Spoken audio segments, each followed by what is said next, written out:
There are more than 100,000 international college students in New York alone, and if they were forced to go back to their home countries, it wouldn't just be a hardship for them, it would also be billions in lost revenue, not just for colleges and universities, but the surrounding communities, shops, restaurants, apartments that depend on the money that those students bring. Well, late this afternoon, shortly before a hearing that was scheduled on this matter, the Trump administration backed down. They were being sued by Harvard, MIT, and other colleges that were trying to contend that international students should be allowed to stay in the country even if they only took online classes.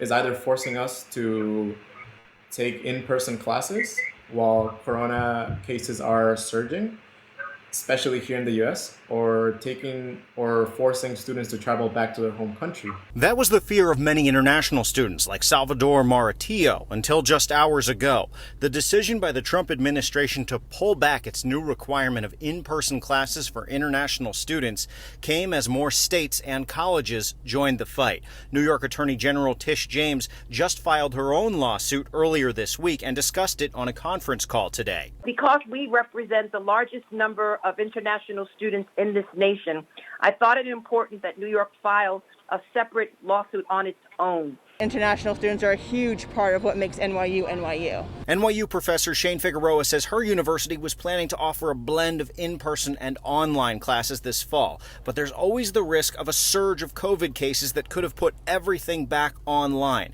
And the demand for in-person classes, unfortunately, had changed the planning conversation this year away from being one solely about safety. We want to make sure the students are, number one, able to be students and engage in learning, but to do so in a safe way that kind of like prioritizes their academic journey rather than, a political, stance on either side. This resolution comes just a day before colleges and universities were required to present a plan to the Trump administration proving that international students would be taking in-person classes. They'll no longer have to do that. From Brooklyn College, Henry Rossoff, Pix 11 News.